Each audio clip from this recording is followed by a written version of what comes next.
Welcome to the Pacific Research Institute's Next Round podcast. I'm Rowena Itchon, COO, and with me, as always, is Tim Anaya, Vice President of Marketing and Communications. So I see you're in the office today, Tim, and you're not chasing around the total solar eclipse. No, it does not interest me in the least. I remember the one, was it 2017 or 2018 when they had the last one? And here in our building, they went around and handed out the special glasses you're supposed to wear to look at it. But I went out for a minute and I thought, okay. And then I walked inside. It just doesn't interest me in the least. And we're not going to get a very good view in California anyway. In Sacramento, the view is about like 35%. The best view in California, I believe, is going to be in San Diego at somewhere around 60%. Now, how about you? Did you check out the solar eclipse? No, I have a little phobia about looking at the sun. I've had, as you know, several detached retinas, and I'm always afraid that looking at the sun is going to fry my already problematic eyes. So I'm not going to go near it. But like everyone else, I will probably try to catch the photos and the videos of it later today or tomorrow. And I actually know someone who flew all the way to Austin, which I guess is where one of the best places to see it. Yes, my brother is one of those people that flew to Texas to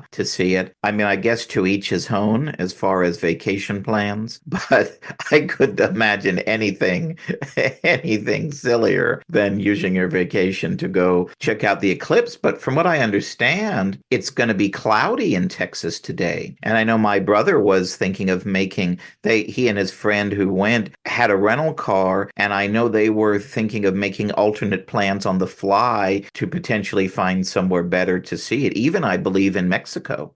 Well, he is really into it. I guess if you take the trouble to go to Mexico or to go to Texas, well, you're going to do whatever you can to actually see it. Well, Tim, since you're not enjoying the total solar eclipse, let's talk about another sort of eclipse, which is the Assembly Democrats trying to cover up the budget through these cuts. They save about $17 billion. So you and Wayne have been following that. They want you to think that it's $17 billion in cuts, but it actually isn't. The whole plan is about $17 billion. Just about 21% of the cuts, or $3.6 billion, is going to be actual cuts. And the rest are kind of the typical kick the can down the road ideas, right? Fund shifts and deferrals and internal borrowing and delays and things like that. And what's interesting is that, at first they weren't all on the same page. They announced a plan right before the legislature's summer recess, but we didn't hear anything about what's the agreement, what are the details, until after really late last week, when they announced that they had reached agreement amongst themselves on this plan. Is something better than nothing? Sure, but this is far short of what needs to be done in anticipation of the May revise, and let alone passing the final budget in June, to get the budget under control without any bad long-term implications. And so I think Wayne and I, looking at it, I think they just must be hoping that the budget crisis is temporary and that good times and strong revenue growth are just around the corner again. Like next month, we're going to have good times again. And that's simply not true. It also kind of masks, and when you have a decade of good revenue growth, it kind of masks the big problem that we've had in California all along, is that we spend far more than we take in. And when you grow revenue a lot, it kind of masks that our ongoing growing spending is unsustainable. Now you're seeing it, and we're certainly doing nothing to address our overall long-term unsustainable spending. So it's a little bit, I don't know that I would call it half a loaf. Maybe it's a little corner piece of the piece of bread. It's better than nothing, but it kind of gives us, I think Californians should be very wary that the final budget that's enacted in June will be a serious fiscally responsible plan. If this is the way that we're approaching a $73 billion deficit at the front of it, well, don't have any hope that we're going to make strong, realistic, tough, but necessary budget choices in June. Yeah, Tim, you're absolutely right. It is very worrisome and dire the way they're going about trying to close this gap, this budget gap. So before we get to our podcast, which is this week is a recording of a panel discussion on crime that we held earlier this year at our Sacramento conference. Tim, you're following this crime initiative, the Homeless, Drug Addiction, and Theft Reduction Act, and what it does, listeners, is that it will essentially roll back some of the provisions of Prop 47, including this idea that it's a misdemeanor if the theft is valued at less than $950. So this new initiative makes it a felony if a person already has 2 prior convictions and the value of the stuff stolen would be irrelevant. And it would also allow prosecutors to actually total the number of thefts a person has committed, so that if it's beyond $950, that person can be charged with a felony. And finally, the initiative would provide tougher penalties for people who deal in fentanyl and other hard drugs. So it seems like a lot of common sense stuff to me, but Tim, how's it going? Well, and the bet of the proponents of this initiative is that the political landscape in California has shifted enough that, even though voters have rejected every effort in the past to reform Prop 47, that because people are so upset and so frustrated living with what we see every night on the news in San Francisco about crime and homelessness and retail theft and car break-ins and all of that, that they're willing to now go back and say, enough is enough. It's time to repeal some of the provisions in Prop 47 that are clearly enabling these changes. If you read our Steve Smith study from last year, Paradise Lost, you'll read about all of the changes and, the very negative consequences that we've had. So there's kind of a two-track approach to this. So you have a lot of district attorneys and retailers and others that are promoting the ballot measure that's headed toward the November ballot. And then Governor Newsom and some liberal Democratic lawmakers are realizing, hey, Prop 47 is a sacred cow now for the liberal base, for Democrats. And so even though they know realistically we have to change the law, we have to curb some of the worst excesses, we cannot stand up and say, let's reform or repeal Prop 47. So what they have done is they're trying to go a middle way to say, let's not do anything on the ballot about Prop 47. Let's pass these other measures that will address the issues that we concede are real problems about fentanyl, about retail theft, about car theft. And so they have proposed some legislation that's being considered this month that would do that. Now, if you read what our Steve Smith has written on Right by the Bay about these measures, they basically are ineffective. And he also makes the point that you cannot change the law in these areas, without reforming Prop 47, which requires going to the ballot, because that's one of the provisions of the measure. The legislature can't amend Prop 47. You have to go to the voters. So there's that. And of course, that would be challenged legally should those measures pass the legislature and come through. But I think it's the bigger sign is even those measures that are, probably half-loaf measures, but, anything in this area is probably a good reform. You're seeing the left push back on those. Now you're seeing not only groups like the labor unions and the typical kind of lefty George Soros affiliated groups, with George, who support George Castone, those kind of lefty criminal justice groups are opposing all of these bills. But now you're starting to see the people who are pushing these ballot measures, retailers and some Republicans, they're starting to push back on this legislation as well. And they're funding digital ads because they want voters to pass the ballot measure. So it's interesting to see. It's an interesting strategy. They obviously are feeling pretty bullish that these ballot measures are going to pass. And so they're pushing the rejection of these kind of half-loaf measures going before the legislature. But I got to tell you, Ro, if you you look at the history of how things have gone down at the ballot box in California, and when you think that this would be voted on in November 2024, when every Democrat is going to come out to vote and Joe Biden's going to get 65% or more of the vote in California, I still feel like it's a tall order to reform Prop 47 in that political environment at the ballot box. I feel like if it were me, I'd hedge my bets and probably push both paths. They're really pushing all the chips in on the table, and I don't know if voters are going to go for that. Yeah, Tim, I totally agree with you. Even though all of this makes good sense, we're not quite sure if voters are going to go for it. And, as you say, there are going to be a lot of Democrats coming out, and this is a blue state. So I think it's a tough call right now.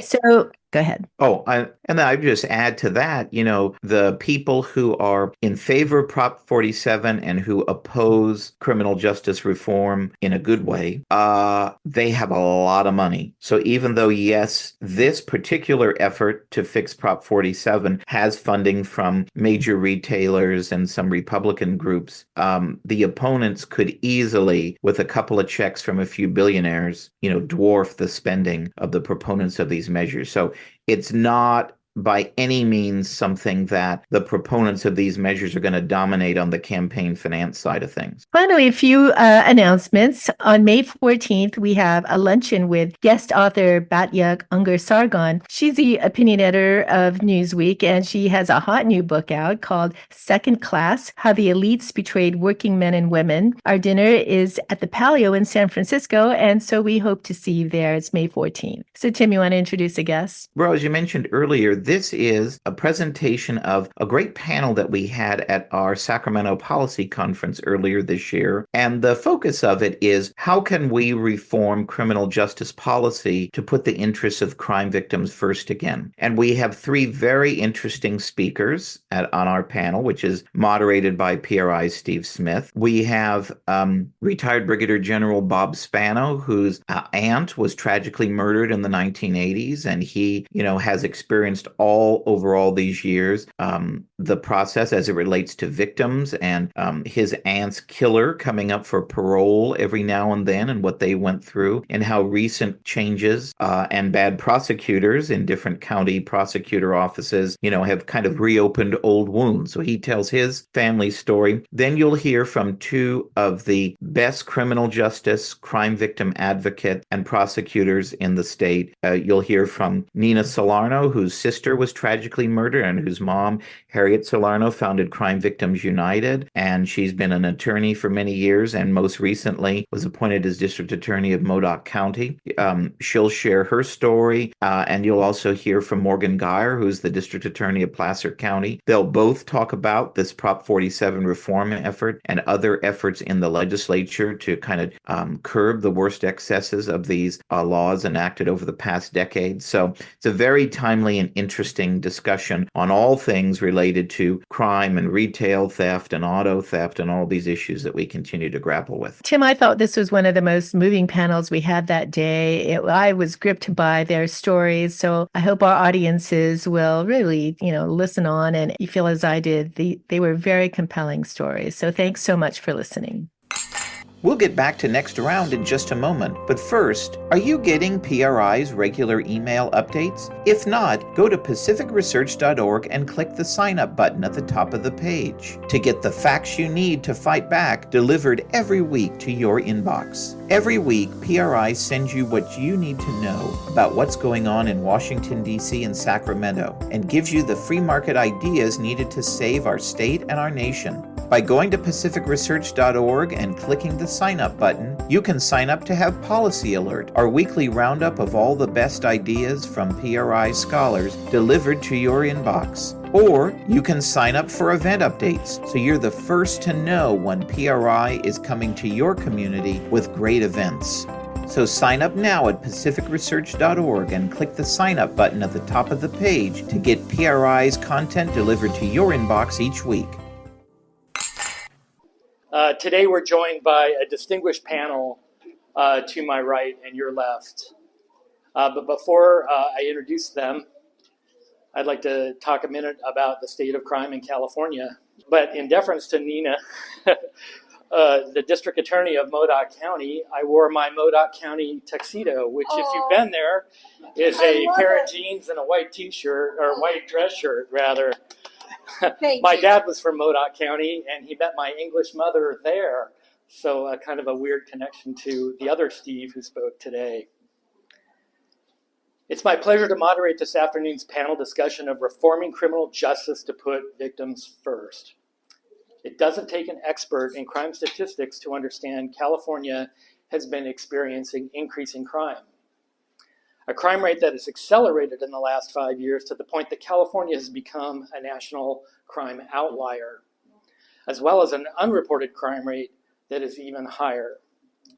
Beginning in 2011, crime and the operation of the criminal justice system in California has been shaped by many forces. The legislative changes began with AB 109, the so-called Public Safety Realignment Law, enacted in 2011, followed by voter-approved ballot measures that you're all familiar with, the infamous Prop 47 in 2014, Prop 57 in 2016, as well as numerous acts of the California legislature and executive administrative decisions by the California Department of Corrections and Rehabilitation, our governor, and some of which you will hear more about this afternoon. Those changes have been four-pronged and have had the effect of decriminalizing crime, decarcerating dangerous inmates, delegitimizing law enforcement, and defunding the criminal justice system. While the defund movement has lost momentum, its effect on morale, retention, and recruiting has been lasting. As a result, more Californians are dead, have been sexually assaulted, are the victims of traumatic injury, and more property has been stolen than if all of the legislative and public policy effort of the last 12 years had not occurred, and we simply wound back the clock to 2011. Another thing has happened. Victims and preventing victimization are no longer the political priority. This is a reversal of a policy of putting victims first that began in California over 50 years ago in 1990 when Crime Victims United was founded by one of our honored speakers' mother, Harriet Salarno. Today, you will hear from three distinguished individuals whose personal and professional lives have been shaped by victimization and the fight to keep Californians safe. With us are Placer County District Attorney, the Honorable Morgan Gire, Modoc County District Attorney, the Honorable Nina Salarno, and retired Brigadier General of the California National Guard, Robert Spano. I'd like to begin with General Spano, who has a deeply personal story to share, follow with Modoc County District Attorney Nina Salarno, who, if you notice, shares the same last name as Harriet, who founded Victims United, and finish with current Placer County District Attorney Morgan Gire, who has served as a prosecutor here in Sacramento, where he was the Assistant Chief's Deputy and was then appointed and then elected District Attorney in Placer. After that, hopefully, we'll have some time for the audience. So with no further ado, I'd like to open with General Spano. Thank you. Thank you, Steve. Everybody hear me okay in the back? Excellent, great. Well, I'm just going to add one little caveat to what I was going to talk about this afternoon, just based on the discussion that I've been participating in with everybody else this afternoon. And that is that I came to realize that the story I'm going to tell you, it actually spanned literally just about my entire military career, where I became a brand new second lieutenant in the Army in May of 1984, and then retired just a couple of years ago. And so the person that committed the crime in my family did it in 1984 and got out of prison the same year I retired. So I just realized that while I was sitting here today doing the math.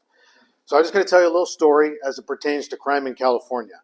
Me being a lifetime Californian, born and raised in San Francisco. My parents were born and raised in San Francisco, went to Balboa High School where they met, and raised their family. My brother and sister all grew up down in the San Francisco Bay Area. And on December 10th, 1984, my Aunt Mary D'Augusta, the loving sister of my grandfather Salvatore Consilla, was brutally murdered in her home in San Francisco. The killer was Michael Leon Grant, a 32-year-old married man that had befriended my Aunt Mary, and on that day decided to make sexual advances towards my Aunt Mary. And when the sexual advances were thwarted, he then went into a rage, cut her throat, hit her with a fire poker, and then doused her body with lighter fluid and fled the home. He was arrested after committing the crime, ultimately convicted of second-degree murder, and remained incarcerated until August 2022. In August 2022, he was granted parole and was ultimately paroled back to San Francisco, if you could believe that. The same city he committed the crime, and the same city where a number of my Aunt Mary's grandchildren still work and live in the vicinity of where he was paroled. And then on top of that, he's currently, from what I understand, and communicating with the parole office down in San Francisco, living somewhere. Of course, they won't tell me where, and I really don't want to know exactly where. But I just want to make sure he's following the terms of his parole. And so far, so good. But he is literally living, we estimate, about 20 minutes from my mom and dad. And my mom is now in her 80s, and she's very close to the age of where my Aunt Mary was murdered. So we both, during the parole hearing in August, or prior to August 2022, when he was finally released on parole, we went down, we read statements, we went before the parole board hearing. There was about 20 parole board hearings that day. I was number 17 on the docket. And I got down there, and just like throughout my career, always prepared for a mission of this type of sorts. And came to realize as I was sitting there all day long listening to like I said, I was 17 on the docket,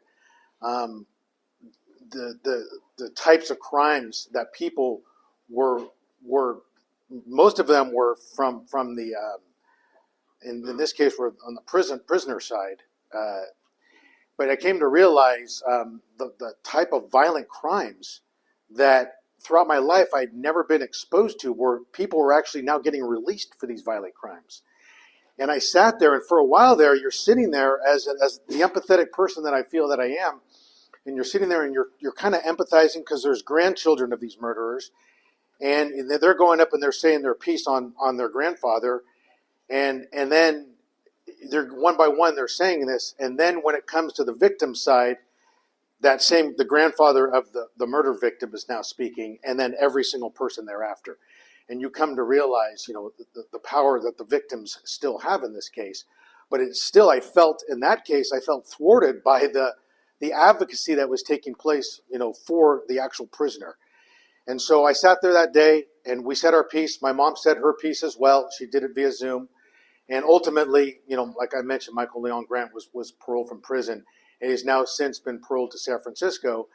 And so my message today is where is the advocacy, and where is everything in there for the victims and for the victims' families? And we just didn't feel like it existed. The stories I heard of some of my cousins that actually went to the parole hearings and sat across from the members of the parole board, in which the San Francisco District Attorney said that, well, we feel that this prisoner has met the terms of their incarceration, and so that we do not oppose them being released and advocate for the parole. And there was nothing at all set up at all for the victims when they brought up the fact that, we still live in San Francisco, will he be paroled to San Francisco? They didn't have answers to those kind of questions. On and on and on. There was nothing at all. Nothing at all. There was more representation for the prisoner in this case. And so ultimately, we all come to find out he was paroled, and he was paroled to San Francisco. So like I say, my message today is really about advocacy of victims. And my cousin, Anna Pavarello, who I know was good friends with your mother, that was my Aunt Mary's daughter. She was the biggest advocate. Her husband, a retired Army Lieutenant Colonel, we bonded in that sense. And for year after year, she would send the letters out. Hey, he's getting ready to get paroled again. We got to write the letters. And I still have them at home, all those letters. So I feel like this is for me, just like I have a lifetime of service, my military career, this is a lifetime of service for victims advocacy. So I thank you for your time today.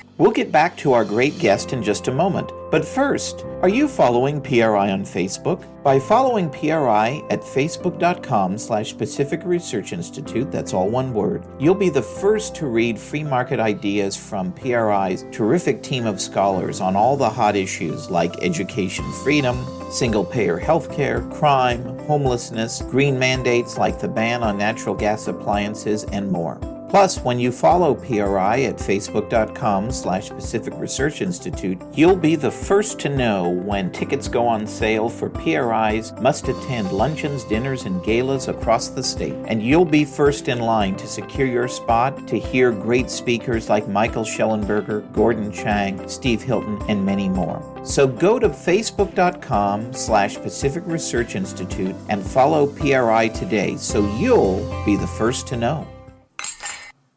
Thanks, Bob. I would be remiss if I didn't call to your attention a guest in the audience today. Mr. Carl Olson is sitting in the middle of the room. Carl, if you could just wave. And so Carl and I were classmates at Sacramento State in the 80s. We both interned in that building across the street. Bob and I were classmates at Wentworth Military Academy before my time at Sac State. Bob went on to become a general, and I became a cop. So you see where the IQ points went. But what's remarkable about victims is that I knew Bob when this happened, and he carried it inside of him, and I knew Carl when his sister was murdered, and he carried it inside of him, and I just cannot imagine. So, with that, I would like to introduce to you Nina Salarno, the District Attorney of Modoc County. Thank you, Steve.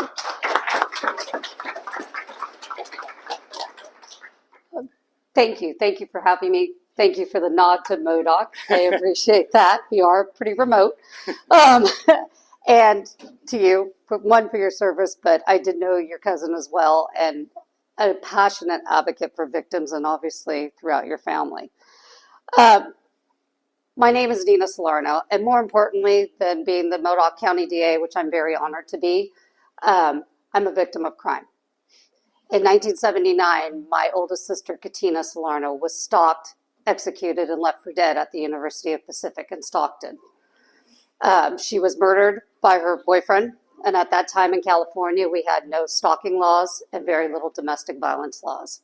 My family, I was born and raised in San Francisco, always very proactive. My dad was in politics.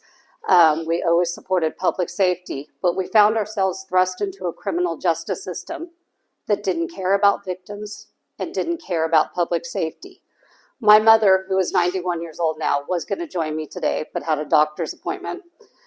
She did something that I think is more incredible than any human I have ever met. She took the pain of my sister's murder and decided to change the criminal justice system. In 1990, she founded what was known as Crime Victims United. It became the first victims advocacy group to advocate on a legislative and political level. Although she came up and down to Sacramento only to have doors shut on her many times trying to improve the voice of victims, she caught the eye of one very powerful and sympathetic man, President Ronald Reagan. And at 12 years old, I stood next to my mom testifying in front of his task force and in front of the president about the treatment of victims of crime. And that started the crime victims movement throughout this nation. Crime Victims United's mission is dedicated to enhancing and promoting public safety throughout California, to balance the criminal justice system, and to ensure the rights of victims. And that's what we have done since 1990. But it hasn't been easy. Not in any state, but especially here in California, and especially here in recent years. Because what's happening in California is we have taken the word tolerance to a new level.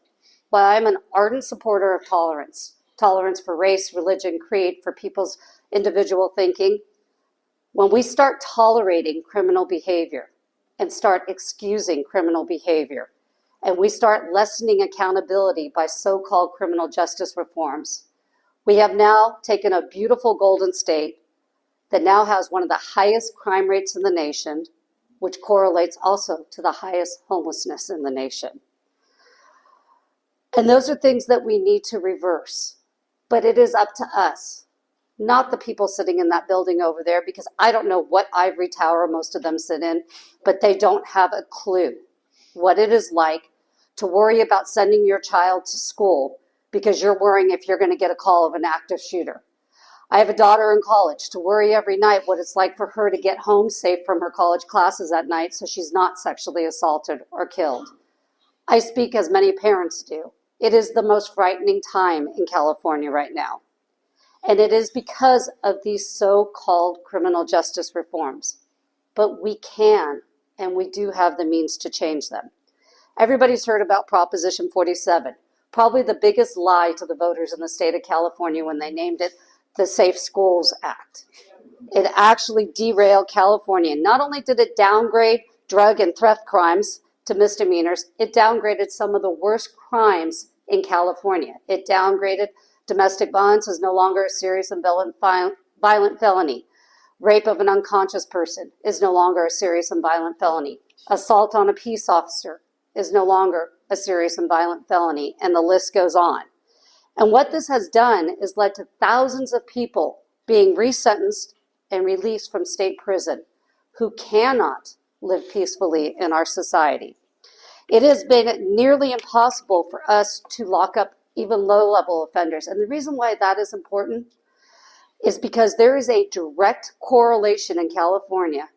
When Proposition 47 passed, homelessness shot up in California, and we now lead the nation in homelessness. And as a district attorney, and my fellow district attorney Morgan, who is amazing, can tell you, the fact that we cannot prosecute people for theft, we can't get them into drug courts or veteran courts or get them some help that they may need, even outside the county jail, because we have no ability to keep them accountable. We have attempted to address these issues through the legislature, only to have it fall on its face. So therefore, a group of very brilliant district attorneys, law enforcement, and people throughout the state, now headed by Anne-Marie Schubert, the former Sacramento County District Attorney, have a statewide ballot initiative that is going to address these issues. On the ballot, you will see the Homelessness, Drug Addiction, and Theft Reduction Act. And that title is actually true, unlike what has come out of the legislature. This would increase the penalties for people who repeat and engage in theft and add new laws to address increasing problems of smash and grabs that cause so much damage, so much loss, so much hurt to our community. Another important antidote to California's accountability problem is cash bail. And although oftentimes bail is misunderstood and is always under attack, bail is probably one of the most important components in our criminal justice system as a victim, because for the victim, it ensures that we get our day in court. Currently, when they tried the very failed experiment here called zero bail in California, we now have more warrants for some very dangerous people out on our streets because they just let them out with no accountability. And what bail does, when addressed right, set reasonably, and worked for between all the components of the criminal justice system, it protects public safety. Zero bail jeopardized public safety, and it still continues. Just look at Los Angeles County, which has a zero bail policy. Yolo County in 2023, District Attorney Gire did a study that showed that these policies increase crime in our communities, on our families. Those released without bail during that 1 year period were rearrested a total of 163% of the times. They committed 200% more violent crimes. And that is a small category in California. And the number one crime committed in those 200% was domestic abuse upon either an intimate partner or a child. We also, unfortunately, and I do know the Tibbetts family very well, experienced the horror of zero bail and zero accountability when Mary Kate Tibbetts was raped, murdered, and set on fire by a parolee with a record bigger than the 15th floor here, who was let out on zero bail 2 years ago. That family should have never had to suffer but for these failed policies.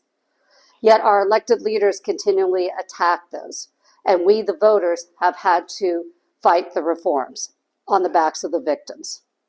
Another reform that is extremely important that we worked very, very hard to defeat in our legislature last year, but unfortunately it is a 2-year bill and coming back, was they are trying to lower and make less accountable life without the possibility of parole.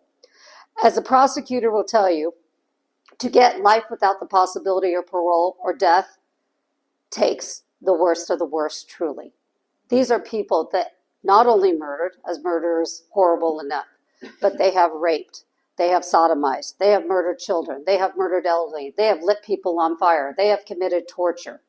These are the kind of people that Senator Cortese seeks to allow to be resentenced and released back into our communities. His bill, SB 94, was in fact defeated. Crime Victims United headed that.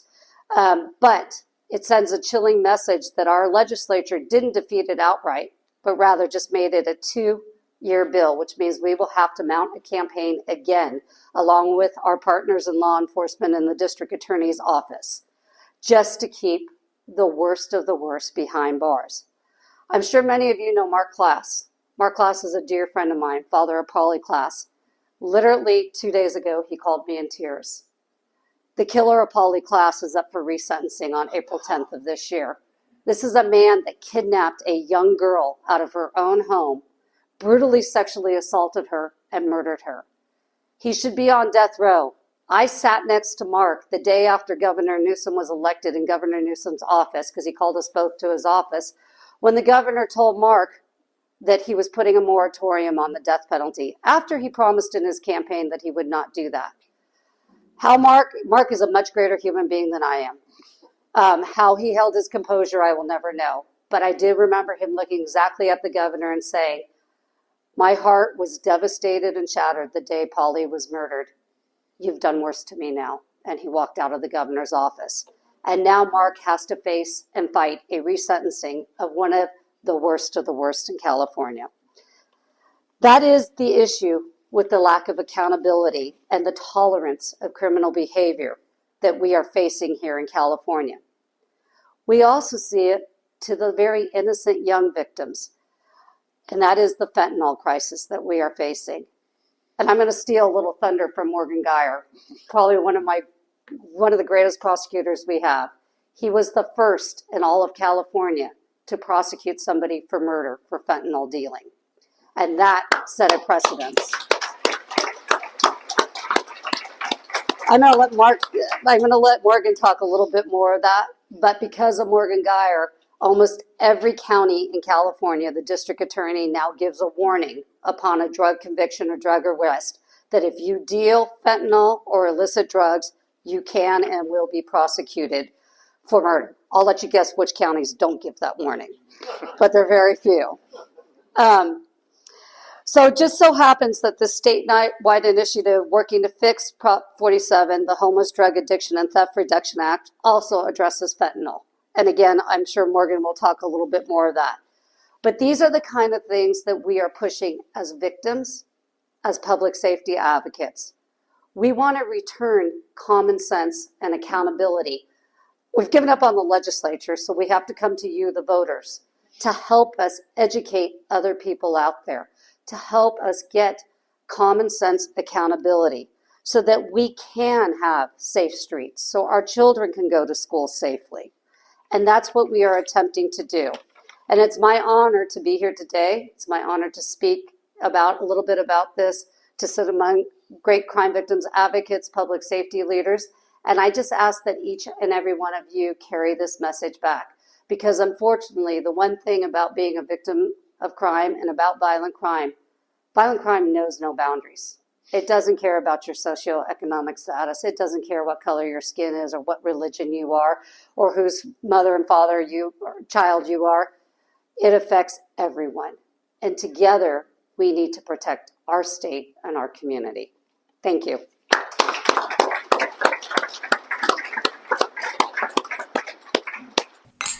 We'll get back to our terrific interview in just a moment, but first, PRI's YouTube channel is must watch. By visiting youtube.com/Pacific Research 1, that's the number 1, you can watch webinars, videos, and other original content, including our new Free City Center video tours and interviews. You can watch as PRI's Wayne Weingarten tours Dignity Moves, a San Francisco nonprofit that is reimagining scalable solutions to homelessness with founder and CEO Elizabeth Funk. And you can check out Stephen Greenhut's tour of a proposed new city in rural Solano County that has generated significant interest and intrigue. You can even listen to previous episodes of Next Round Podcast. So visit PRI's YouTube channel today at youtube.com/Pacific Research 1, that's the number 1, and click the subscribe button to receive notifications about our latest content as soon as it's posted. I'd like to now introduce the Honorable Morgan Gire, District Attorney of Placer County. You may notice we're a little heavy on district attorneys right now and short on legislators, and you can imagine why they don't want to be in front of you all right now.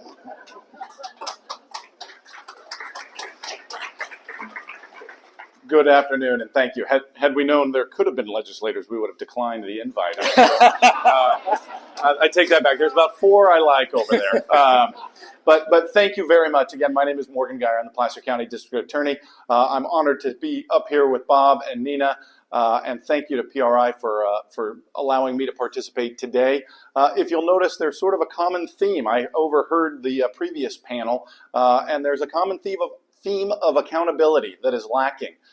When you have an imbalanced legislature, surprisingly, you get imbalanced laws, and then all of a sudden you see imbalanced communities. And we have done that over the last decade plus. We have slowly dismantled any thoughts of accountability through the laws that have been passed. And Bob and Carl, those are real life examples.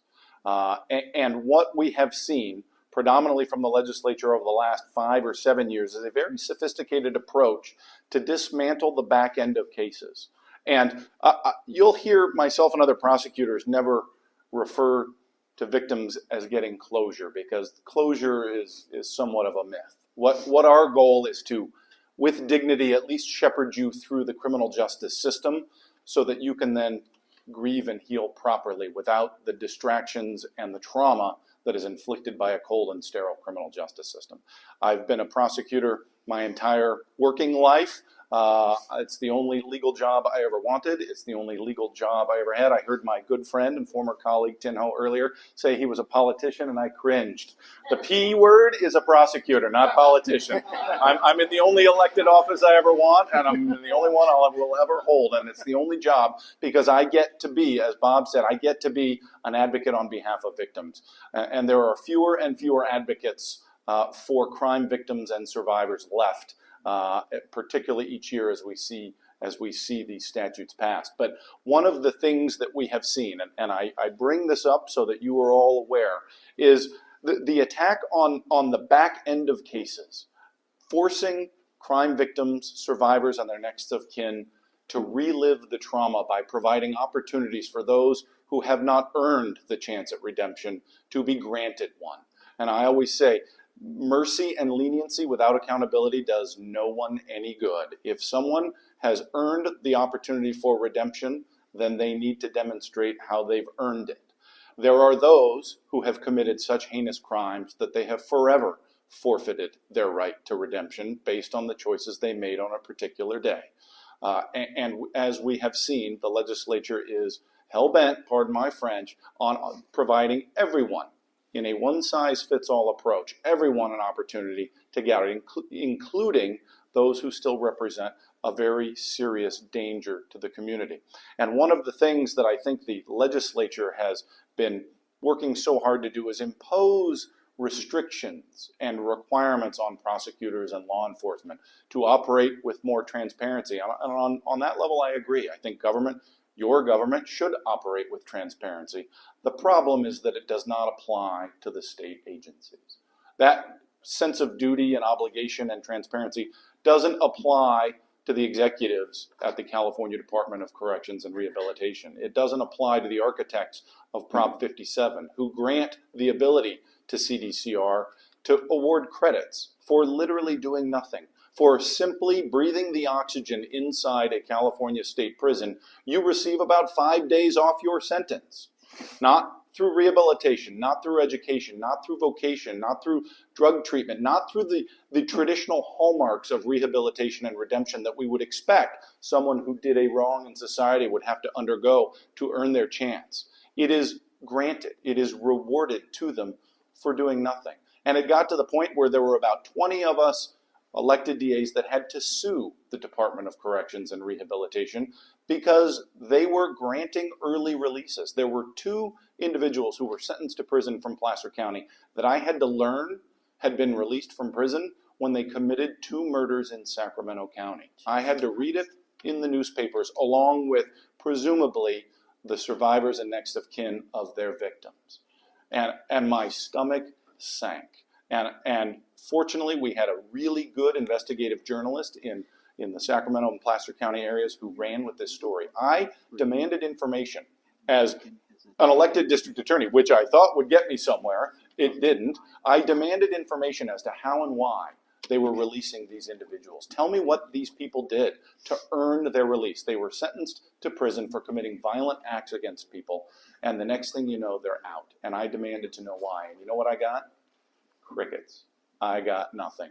And 6 months of me writing letters to the secretary, of me going on the news at any moment I could to say this has to stop. At least they listened to an investigative reporter who asked the right questions and got a response. And you know what we found out? They don't know how or why they're giving those early releases. It is literally the roll of the dice and a one-size-fits-all approach. And I think the theme of our conversation here today is that one-size-fits-all approach does not work in the criminal justice system. Every defendant is unique, every victim is unique, every set of circumstances is unique. And the only way to determine and to differentiate between those who have earned the shot at redemption and those who haven't is to roll up your sleeves and look at what they've done and to ask hard questions. And when you don't do that, you see what we have when those very dangerous and violent inmates are released. So what do we do? Because I hate it when I listen to people and we all end with a, well, that was uplifting, right? What's our message? What's the silver lining? Well, I think we're seeing a change, believe it or not. And I was having this conversation earlier. I think the legislature is starting to feel the pressure. We saw last year, and I'm a legislative nerd. I follow it. I've been on the California DA's Association Legislation Committee for about 16 years. I've testified, I think this last year, 4 or 5 times in front of both the Assembly and Public Safety, Senate Public Safety Committees. Last year, fentanyl was one of the big topics. It hit our community in Placer just as hard as it hit other places. We saw a new category of victims with the fentanyl crisis, fueled by the lockdown from COVID, when we had teenagers who were missing out on all of the firsts and lasts of their lives. They were missing moments. They were missing funerals and weddings and graduations and proms. They were already self-isolating. They were those who were inclined to maybe participate in risk-taking behavior. Raise your hand if you were a teenager who never participated in risk-taking behavior. I almost saw a hand and you put it down immediately, right? Right? And we saw young teenagers dying, literally the first time they were experimenting. And we were able to track these pills that they were buying, these non-pharmaceutical street lab smuggled into our country and distributed by our cartel drug distribution networks into our communities, and our teenagers were dying. We had a separate battle with those who were battling substance abuse and addiction, and that is a very different front, equally important, that requires our attention. But this was a new category of unsuspecting victims, and we knew we had to do something about it. We were able to discover who was selling in our community, and we were able to prosecute them.